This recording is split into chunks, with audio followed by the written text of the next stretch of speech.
Good morning. Happy Friday. You guys look tired today. Don't worry, it's Friday. You young guys need stamina. Friday you'll have the weekend off. Oh, no, you won't. That's right. Let's take a look and see where we are today. Total number of hospitalizations down. That's the way we like to see it. Rolling average down. That's the way we like to see it. Change in intubations down. That's the way we like to see it. Number of new cases up. We don't like to see that, but it's only up a tick. And again, these numbers tend to bounce, but it's been a slow decline. There's no doubt about that. And you see there's been several plateaus in the decline. We are very curious to find out where that number winds up, how low the new cases go. We've done a lot of research, as you know. Those new cases mostly coming from people who are at home. So we're talking about home spread, more than at work, more than first responders, more than essential personnel. And that's the hardest place to control the spread, is when a person's literally at home, right? There are very few precautions. It's all about personal behavior. But that's where those cases are coming from. Number of deaths is down, but still painful, 132. We are right about where we were when we started this. Number of lives lost. We go right back to March 27th, and that's when we really first started this miserable journey. Good news again, if you look at New York, our curve is down. Congratulations, New Yorkers. And actually, the curve in the rest of the nation is up. So while cases are increasing across the country, the number of cases in New York are actually going down, and that's remarkable in some ways because we had more cases than anyone else, not because there's anything particular in the air in New York, but because we had people coming from Europe bringing the virus at a time when no one knew the virus had moved from China to Europe, and we had 3 million Europeans come January, February, March before we did the ban on European travel. And those flights came to the East Coast, and they landed at JFK Airport, which was one of the funnel airports, if you remember. So the problem had nothing to do with us, but we were then tasked with resolving it, and New Yorkers stepped up to the plate and have done a great job. Question now is on reopening. We're going to open half the regions in the state today, 5 regions out of 10. They are the regions that meet the numerical criteria. There's no politics to this judgment. There's no arbitrary nature to this judgment. It's all on the numbers. 7 criteria, which basically measure the infection rate, hospitalization rate, testing rate, et cetera. And that's how the decision is made. For those regions that don't qualify to open today, we're extending what's called the New York Pause Order, which is the close down of services and institutions that have been closed down. If a region hits its benchmark at any time, regardless of the pause order, then that region can open. We're opening phase 1 in those 5 regions today. Just some points on each of those industries. Residential commercial construction will open, indoor construction and outdoor.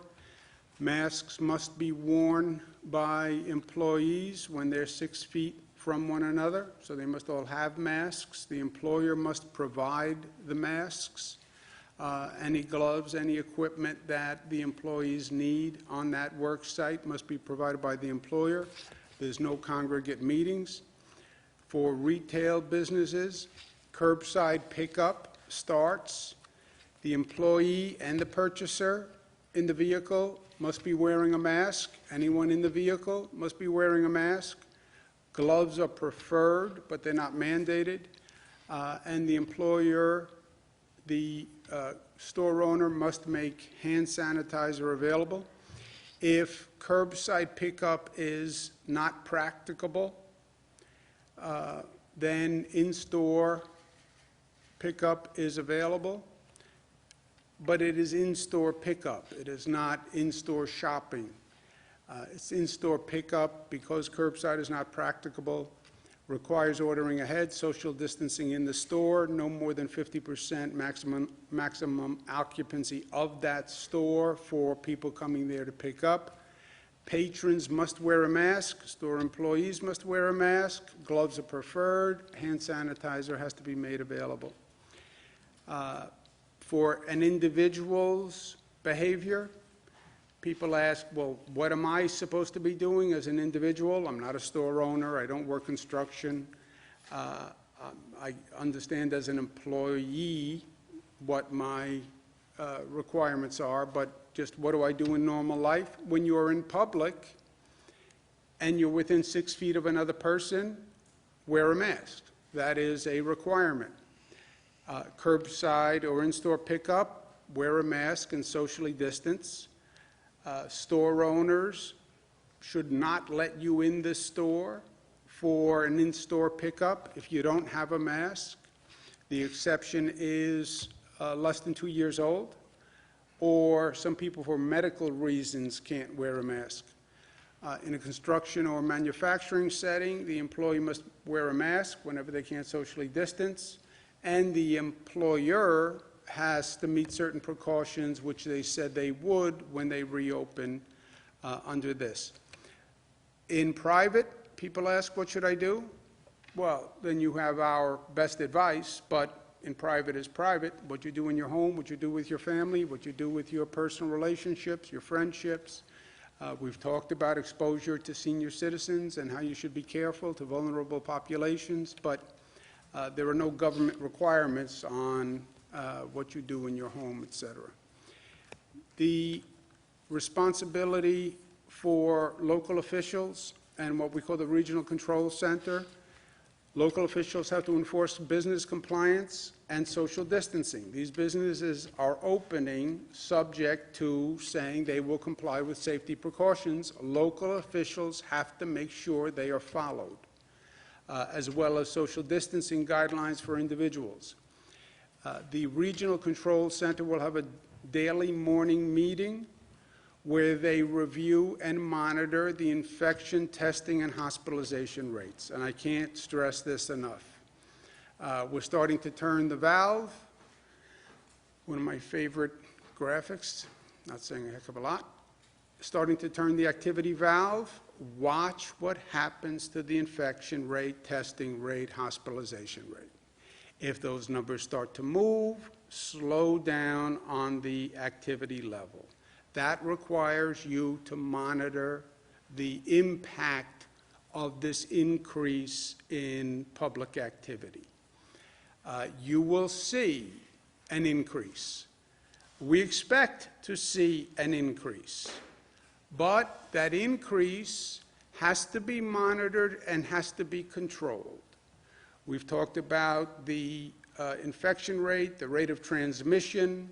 When the rate of transmission hits 1.1, you're headed towards a bad place.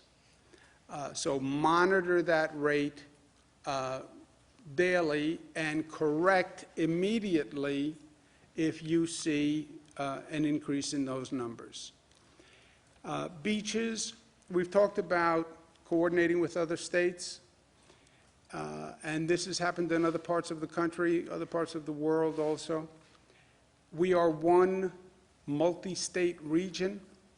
What one state does will affect other states. That is probably nowhere more clear than when it comes to opening beaches. One state doesn't open beaches, another state does open beaches. You will see people flood to that state. Georgia opened barber shops. People drove from out of state to Georgia to get a haircut.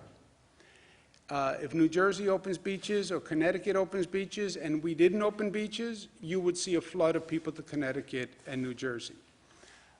And our relationship and responsibility to our other states neighboring states is important. We want what's best for New York, but we want what's best for New Yorkers. It's not in New York's interest to have New Yorkers going to a Jersey beach, which is now going to be overcrowded because you have people from New York and New Jersey going to that beach. It's not in our interest that people going to Connecticut beaches if those beaches are then going to be overcrowded. So we've worked with New Jersey and Connecticut. We've come up with an agreement that accommodates all needs, and it was done in good faith. The agreement is New York, New Jersey, Connecticut, Delaware will all be opening beaches for the Memorial Day weekend. States will have different specific rules about what happens on that beach. They'll all be plus or minus, but they're all basically in the same ballpark.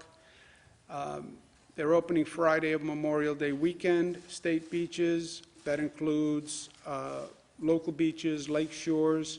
It does not include pools. Pools are closed. But no more than 50% capacity, and that'll be done at parking areas, entrance areas, exit areas, etc.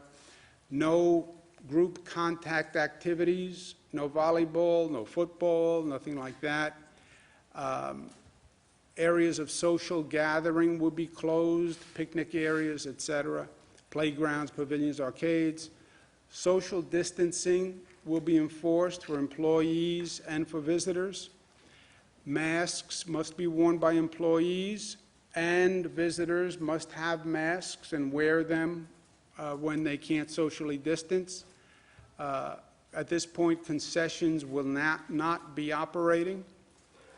We don't want long lines of people waiting on concessions for concession stands, and we'll ensure that staff levels are adequate to enforce these measures. On the beaches that are controlled by cities, towns, counties, municipal beaches, municipal lakes, the local government can decide to open or stay closed. If they choose to open, they must adopt the state's requirements at a minimum, and the chief executive can decide to do that. If they want to impose additional requirements above and beyond the state requirements, they are free to do that. That will be done by a home rule message, and those decisions should be made by the locals by Wednesday, May 20th, so we can plan accordingly. If a locality doesn't open beaches, we need to know that, because then we'll have more demand on the state beaches in that area. If they do open beaches, we need to know that also, just to understand the flow, the traffic, and where we have to staff up. Again, state beaches will be open on Friday before Memorial Day. Last point, reopening must be smart, and we have to keep this in focus. Remember, learn from the lessons that are around us. We've seen other countries open. We've seen cities open. We've seen them then close because the activity level went up too high, too fast. We see countries like Germany that are reopening, but they're seeing that infection rate go up, and they're monitoring it very closely. We expect the rate to go up, but it has to go up at a rate that we can control, right? And the risk is the activity level increases quickly, and then the virus spreads quickly. You overwhelm the health system, et cetera. So this has to be monitored very closely. A lot of it is going to fall on the local governments, and we need them to really step up here on the compliance for businesses and for individuals. The testing and tracing is one of the key monitors on that dashboard. They all meet the minimum testing and tracing requirements, but they have to do it also, and it has to be done every day, and that is a logistical, operational challenge. We're working with them to do that, but that has to be done every day. and the monitoring of all the indicators, again, and quick reaction. These indicators will be online for everyone, not just for local governments. They're on the website. I would suggest everyone look at them for their county, their region, so they know exactly where they are every day. They're updated daily. And how this goes is up to all of us. Stone to stone across the morass, as my father used to say. You're going through a morass, and we are in a morass. There's no doubt about that. Find a stone, find firm footing, and step onto that stone. Then you find the next stone, then you find the next stone. That's what we've been doing. This reopening is the most data-driven, fact-specific, science-driven reopening that has been done, period. It's all about the numbers and the facts. That's right. Second stone is, now you start to reopen, do it intelligently and do it with discipline and not with emotion. And government has to be there and government has to perform. But to be up to all of us, it means it has to be up to each of us at the same time, right? And that is very important here, that each of us understands our responsibility. And that's how this has worked from day one. Government, government, government. It's not about government. It's about what people have decided to do in this situation. How did we bend that curve? When they write the history books, they're going to write about how New York turned that curve. And that was done by New Yorkers. It was not a governmental act. No government could tell 19 million people, stay at home, don't go to work, wear a mask, socially distance. That's not government action. That's social action. Those are people who choose to do the responsible thing, I think, because we gave them the facts. But they reacted intelligently. They responded responsibly. And we have to continue that. With this virus, I just want to say on a personal level, and I want to make sure everybody understands this. The facts here have been changing, and the facts have only been getting more negative. This started that it was only going to attack vulnerable people, seniors, people with comorbidities. I was speaking to a doctor today about a young person who passed away of a stroke from COVID. No underlying conditions, nothing else. It was a stroke, no respiratory illness.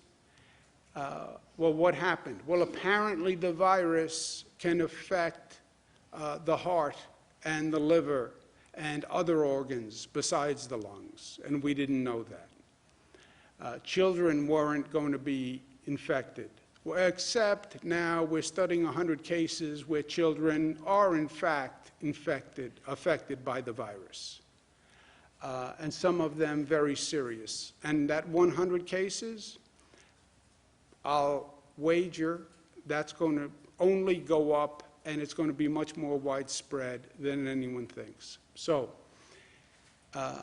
the amount of personal responsibility here to keep oneself safe, to keep one's family safe, I cannot stress highly enough. Do not underestimate this virus and do not play with this virus. I can be asymptomatic and not know that I have the virus, but I can put my hand down on this table today. You can come touch this table 3 hours from now and pick up the virus. I can walk into a store to pick up a package, not know that I have the virus. Put my hand on a stainless steel counter. You can come in the store the next day, put your hand on that counter, and pick up the virus. I don't care how diligent the store owner is and how many masks you wear. That's how powerful this virus is. Well, it's only old people. No. Tell that to the families who have an 8-year-old and 7-year-old in the hospital. Tell that to the 21-year-old girl's family, where the 21-year-old girl passed away. Everyone is vulnerable to this virus. Everyone. And government can't keep you safe. Only you can keep yourself safe. But when you keep yourself safe, and I keep myself safe, that's the way we keep all of us safe. That's the story of life, and that's the story of where we are today, and that's the story of being New York tough, which is tough, but it's smart and united and disciplined, and it's being loving and responsible for one another. Questions? We've talked a lot about nursing homes and the spread in nursing homes. It's recently been brought to our attention that there are a high number of cases in OPWDD group homes. These are group homes for the disabled across the state. OPWDD says they have almost 2,000 cases now in group homes and 324 deaths. A staff member contacted me saying that they're concerned about the policy in the group homes. First of all, the staff are telling me that they're being moved around to different homes, and we know a lot of the homes have had COVID. So they're afraid that, I guess there's a staffing shortage, and so the nurses and the staff in there are being moved around. That is one protocol that they brought to your attention. They also are concerned because they're having problems social distancing in this community, and it's a very high-risk community. What is your response? We've also heard from family that are saying they just don't feel, they are not feeling like this community of the disabled is getting attention. Yeah, I think the basic point is what we've been talking about, right? It's the same with a nursing home, it's a prison, it's any congregate facility. There's no doubt where you have a congregation of people, that is a place where the virus can transfer.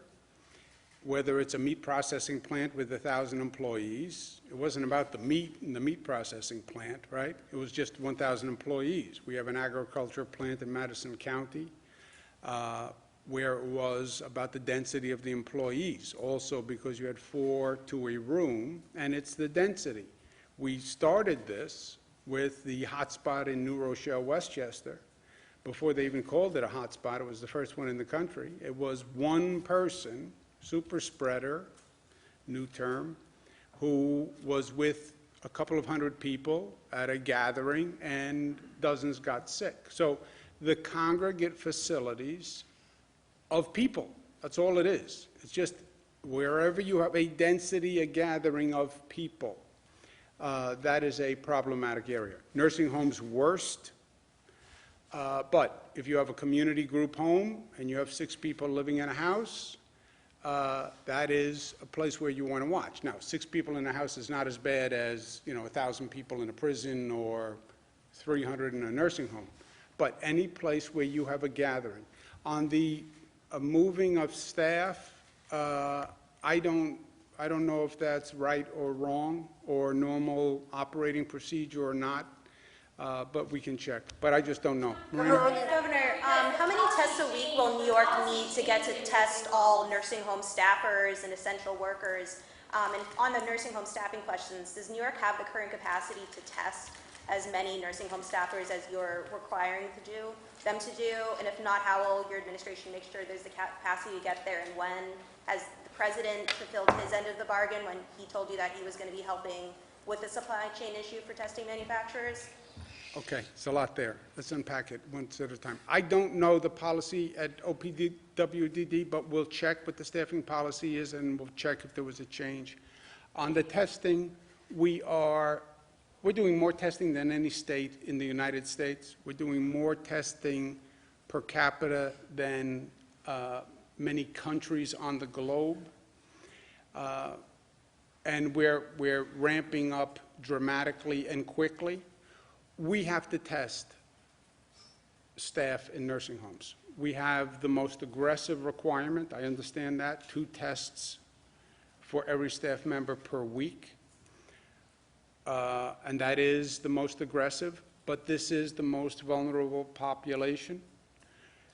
Testing is much more available than it's ever been in the state. There are parts of the state where we have more testing capacity than people are using. We have drive-throughs, drugstores that are performing tests who say they don't have enough clients coming in, believe it or not. We're getting more testing kits. We're sending about 120,000 out to nursing homes now. So it is something we have to do, and we will do. But we need, this is one of those situations where it's never been done before. It is very hard to do, but we have to do it, and we will do it, just like we have done all across the board. As far as what the federal government is doing, the federal government is helping the supply chain for the national manufacturers. The way this works is the end user, is let's say a nursing home or a drive-in or a pharmacy. They are implementing the test. They purchase the test from a national manufacturer, and they purchase the machine from the national manufacturer.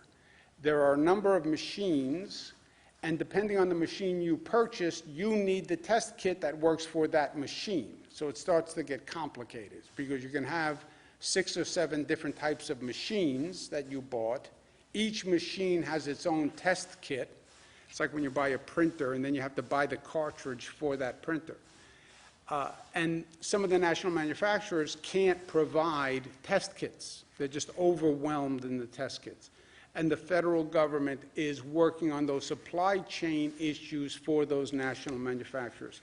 It's working much better than it has, but I don't think anyone would say we're there yet.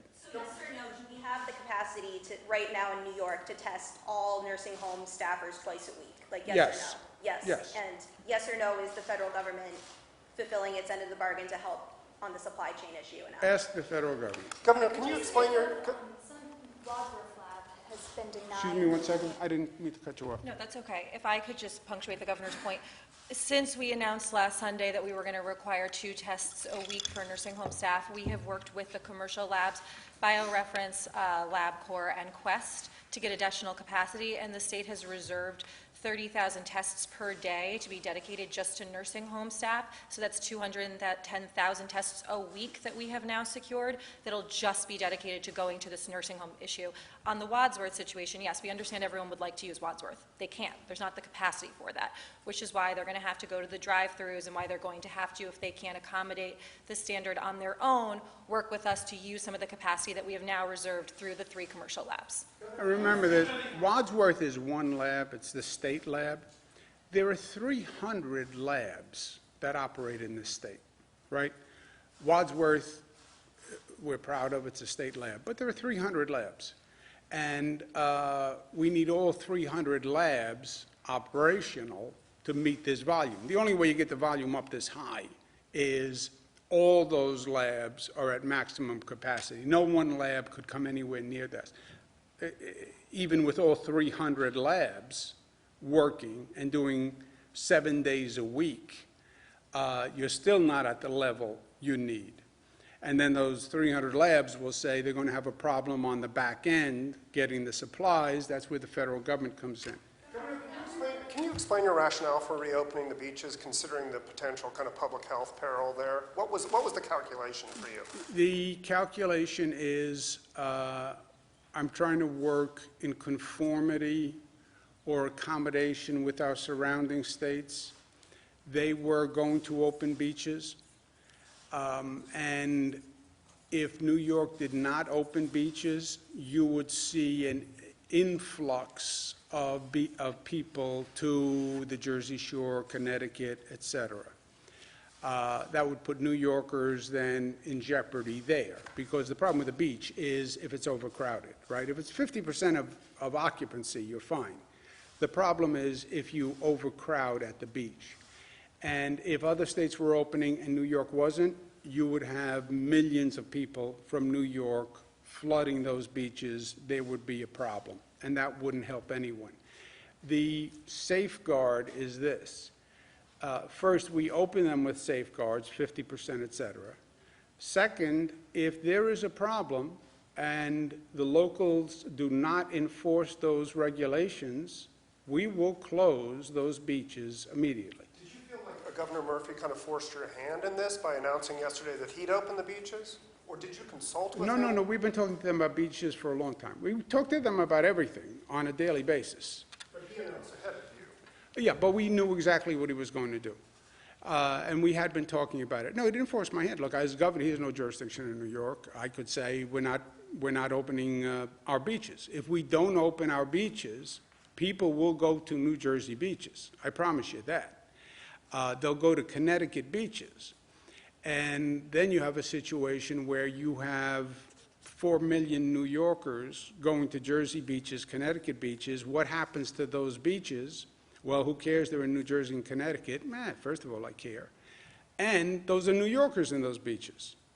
So I think this plan makes the most sense. Is there a risk that the locals won't enforce the rules? Yes.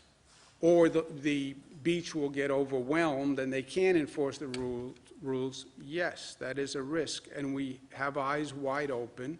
And if that happens, we will close the beach the next day. That quickly. So you're talking about Yes, yes. so it'll be day. You want to make a point? Did you want to make No, a I point? just want to say, but just to be clear, Jesse, we had the multi-state agreement in place yesterday when Governor Murphy spoke at a high level that the states had been coordinating. That wasn't something that they announced and then we came to an agreement on. We were in agreement with us and Connecticut and Delaware prior to Governor Murphy speaking about that yesterday. I think Connecticut had always said the beaches The were. Connecticut beaches actually were never closed, but Let's do someone else, yes? Local governments, well, it is up to local governments to enforce that businesses are complying with health and safety standards. Is there a way that the state's going to give some guidance to local governments on how they can, I guess, keep businesses in check? And also, there is a website that the state has that employees can submit complaints against businesses that are not complying with these health and safety standards. What's being done with this information as well? First of all, the local governments have the guidelines on the compliance. So, and the business owners have it, and any business that opens today in the regions that can open, they sign a compliance agreement, and that compliance agreement is kept on the premises. So if there's a violation, which should be enforced by the local governments, they have that business owner who agreed to operate under the following conditions, and they therefore violated that agreement, and they can be closed on that basis. To the extent we get any complaints, we forward them to the local governments. Rob, you want to add anything on that? No, that's right. The local governments have been enforcing this on essential businesses, right, since the beginning of the pause order, so they'll continue to enforce under those same guidelines. So now they have the guidelines, they'll continue to enforce those the same as they have before, and as the governor said, all of the complaints that come through the hotline will be forwarded through the regional control rooms and to the local governments so that they can enforce them.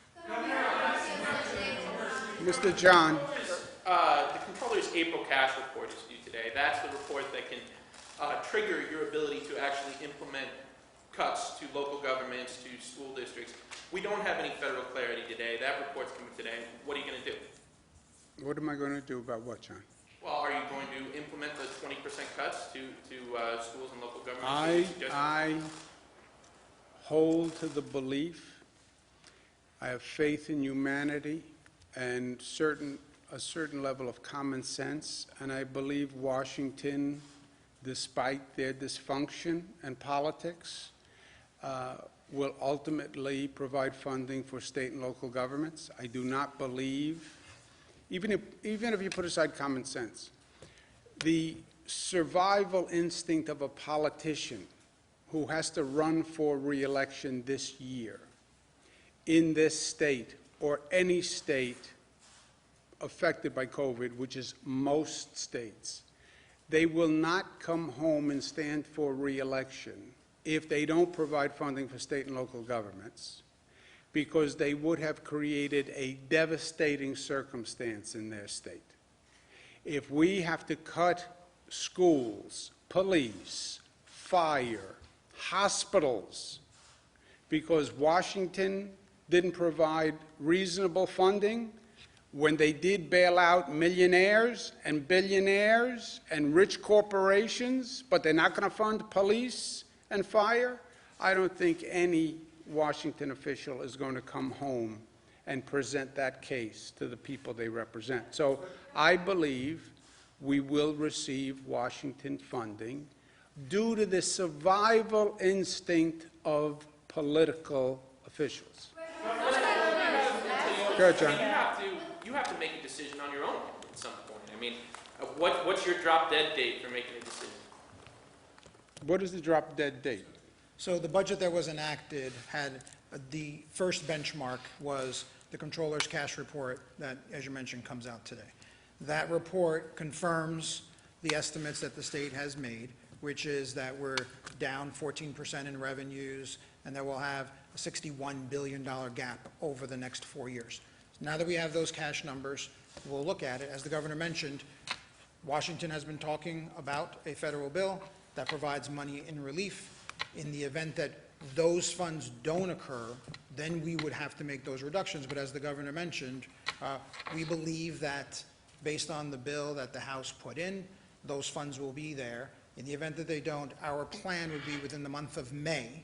We would have to then put out a plan that still would be contingent upon the receipt of federal funds. In the absence of the receipt of federal funds, 90% of the state's spending is in the areas of school aid, health care, social services, right? So as the governor points out, right, we think it would be irresponsible not to provide those resources, because those are the types of things that then you would have to reduce. John, I'm teasing you a little bit just because I like to tease you. But look, I'm not taking the focus off them. They have to provide, they have to do their job. Not do a press release about their job. They have to deliver federal funding to the state of New York, and I want to hold them accountable. And, you know, at one point, you have to perform or not perform. Look, when I'm in this building, I either pass a budget or not, right, with the legislature. And if the budget isn't passed on time, what all you guys say is, oh, you failed, you didn't get it done, you're a bad person, you're not going to have it. Okay, it's binary. It's for me to say, well, I tried my best, I really tried, we all worked hard, we stayed up late at night. Who cares? You failed. This is the analog in Washington. Either the federal officials who passed the bill to take care of businesses, passed the bill to take care of millionaires, passed the bill to take care of all these other needs, either you pass a bill to take care of state and local government, and that's police, firefighters, and schools, or you're going to be responsible for the cut. And that's the fact, and that's the truth, and that's where I'm leaving it. And then let's see if they perform. Tongue-in-cheek, never underestimate a politician's instinct for self-survival. And I do not believe they're going to want to come home and defend the fact that they cut police, firefighters, teachers, nurses, and doctors after those people just were designated heroes who saved lives during the pandemic, which happens to be true, Karen. John took my question, but I have one that's maybe more important to New Yorkers, and is when is Hairstylists going to be able to open? I know you said you're going to find out the answer yesterday. I mean, seriously, they have to pay for their booths, they have to pay for their buildings even, you know, month to month, and they're not getting any income. Yeah, how about the story about the hairstylist in Kingston? Did you hear that story? I did, yeah. Barber in Kingston was operating in defiance of the close order, infected, I think, over a dozen people. You know, that is a occupation of close proximity, right? You can't really socially distance and do a haircut. Maybe mine you could do from 6 feet away. But that is, by definition, an up-close and personal occupation. But hairstyling is in phase 2. Right now, we have hairstyling in phase 2. Phase 2.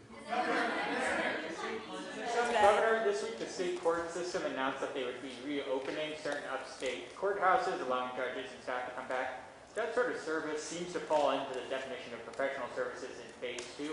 What do you make of their decision to open up on a phase 1 timeline? The court system?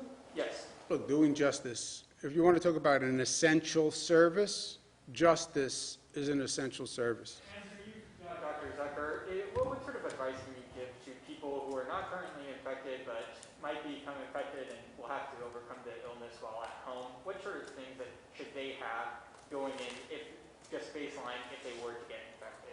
Well, I think the first thing, obviously, is to contact their physician if they have any of these symptoms of concern. But it's the precautions that the governor has mentioned about washing your hands, making sure that you are away from other individuals who are sick, and all the straightforward issues that we've addressed before. Are there any devices that they should have, any sort of stockpiles, or any, sort of basic medical supplies that should be in place if they would be getting infected? Well, I think the real issue here is each person's a little bit different. If somebody has a medical condition that their doctor recommends that they are taking certain medicines, they should be sure that they have their medicines, enough medicines on hand or on supply. If there's other devices that they use, some people use spirometers to check if they have asthma, they should have those in supply. So it really is tailored to each individual. But the overall precautions they should take are the things we've spoken about all along. Are there any plans for widespread home check-ins, for people who are dealing with this illness at home? This is where the issue of telemedicine comes into play, and we are working closely with our healthcare professionals about that, particularly in the rural areas, but even in the urban areas. Editorial comment on the last question. When you ask a doctor what is the first thing someone should do when they feel ill, the answer is always going to be call the doctor. Dan, one last one. Dan, did you have your hand up? Are you talking to me? I'm sorry. Yeah. Somebody had their hand Governor, up. why aren't you social distancing? On the children's disease, the Kawasaki syndrome, can you give us any sense of where the geography of that is? Is it all concentrated in one place, or is that It statewide is the case? all across the state, but it's proportionate to population. And right now, it's 103 cases in New York. I'll tell you what I'm afraid of. It's not 103 cases in New York. It's just that we have seen it first. And it was deceptive the way it presented, because COVID, they were all looking for respiratory illnesses. This is not a respiratory illness. This is an inflammation of the blood vessels. So it did not look or smell like a COVID case. When they went back and checked, the overwhelming number of children tested positive or had the antibodies, close to like 90%, either were positive or had the antibodies. And I think you're going to be seeing more of this. There's stories about other illnesses that are popping up, and now they're saying this COVID virus does more damage in the body than we were aware of. But specifically with children, the reason I want this point abundantly clear, because this is not what we were told initially, and this is not what I told people initially. We were told it was primarily vulnerable people, and the good news is that children seem unaffected. And as a parent, that then gave me a false sense of security to now say, oh, we were wrong about that. You're talking about my child's health now and my child's life. I take this very seriously. And this is a big about face, right? There was also an about face. If you have the virus and you have the antibodies, you're immune and you can go back to work. Now, oh, maybe not. Maybe you're not immune. Maybe you're a little immune. Maybe we don't know. You know, these are dramatic shifts on this virus. And I don't fault anyone because it's a learning process, et cetera. But the more we learn, the worse it is. And the more we learn, it's only negative. We have not learned anything since this started that we say, oh, that was better than we thought. I have to go to work, guys. Thank you. You didn't ask your question. I